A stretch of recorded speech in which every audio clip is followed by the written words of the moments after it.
বিএনপির ভারপ্রাপ্ত চেয়ারম্যান তারেক রহমান প্রণীত ৩১ দফা কর্মসূচি বাস্তবায়নের লক্ষ্যে মিরসরাই উপজেলা ৮ নং দুর্গাপুর ইউনিয়নের ৩ নং ওয়ার্ডত কর্মী সভা অনুষ্ঠিত হই। শুক্রবার ১৫ আগস্ট সকালে গোপালপুর সরকারি প্রাথমিক বিদ্যালয়ত এ সভা ও লিফলেট বিতরণ কর্মসূচি অনুষ্ঠিত হয়।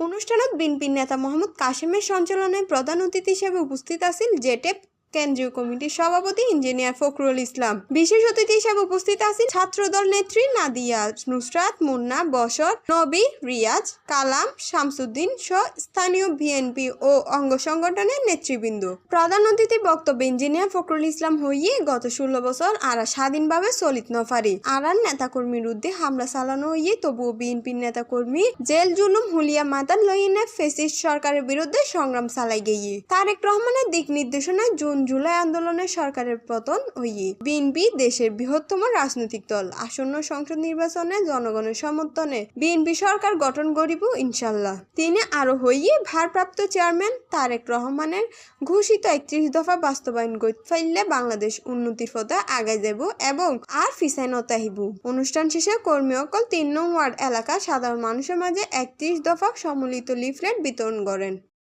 নেতৃবৃন্দ একত্রিত হয়েছি একটা বৈঠক নিয়ে, সেটা হলো দীর্ঘ ১৭ বছরের যে সংগ্রাম এবং ৫ই আগস্টের গণঅভ্যুত্থানের ধারাবাহিকতায় যে জন আকাঙ্ক্ষা, পরিবর্তিত বাংলাদেশের যে জন আকাঙ্ক্ষা একটি নির্বাচন এবং সেই নির্বাচনের মাধ্যমে একটা জনগণের সরকার, সেই সরকারের মাধ্যমে জনগণ তাদের আকাঙ্ক্ষা পূরণ করবে, যে আকাঙ্ক্ষা নিয়ে তারা দীর্ঘ ১৭ বছর সংগ্রাম করেছে। আমরা দেখতে পাচ্ছি কিছু কিছু দুষ্কৃতিকারী মহল সেই নির্বাচনকে বানচাল করার জন্য বিভিন্নভাবে ষড়যন্ত্রে লিপ্ত হয়েছে। দেশের যে মুক্তির সংগ্রাম ছিল, গণতন্ত্র, ভোটাধিকারের যে সংগ্রাম ছিল, সেই সংগ্রামে এই ২ নম্বর ওয়ার্ডবাসীর একটা বিশাল অংশ জুড়ে একটা ভূমিকা ছিল। কর্মী সভার একটাই উদ্দেশ্য, আমরা অতীতের মতো করে, অতীতে যেভাবে আমরা ঐক্যবদ্ধভাবে এই জালিম সরকারকে, হাসিনা সরকারকে আমরা প্রতিহত করেছি এবং ক্ষমতা ছেড়ে পালাতে বাধ্য করেছি, যারা আজকে ষড়যন্ত্র করছে নির্বাচন বানচালের জন্য, তাদের ক্ষেত্রেও আমাদের ঐক্যবদ্ধভাবে রাজপথে থাকতে হবে ভাইরা আমার, এবং তাদেরকেও বুঝিয়ে দিতে হবে জনগণের চাওয়ার বিপরীতে গিয়ে কেউ বাংলাদেশে অবস্থান করতে পারে না। সুন্দর সমৃদ্ধ বিরাশয় গড়ার লক্ষ্যে আমরা কাজ করব। সবাই আমরা প্রতিশ্রুতি দিতেছি ইঞ্জিনিয়ার ফখরুল সাহেবকে আগামী নির্বাচনে যুক্ত করে আমরা সংসদে এমপি হিসাবে দেখতে চাই। এখন পর্যন্ত আমাদের যে দাবি, আমরা যে আশা আকাঙ্ক্ষা নিয়ে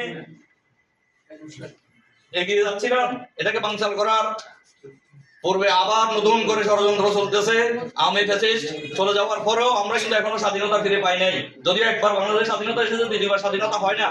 তারপরও আমি আপনাদেরকে বলতে চাই যে গণতন্ত্র মুক্তিযুদ্ধের পরে পুনরুদ্ধার করা হয়েছিল, সেই গণতন্ত্রকে আবারও ডুবিয়ে দিয়েছে আওয়ামী ফ্যাসিস্ট সরকার। মিরসরাইয়ের প্রতিনিধি কমল পাটোয়ারি ফাটাইনের রিপোর্ট, সিএনটিভি নিউজ, চট্টগ্রাম।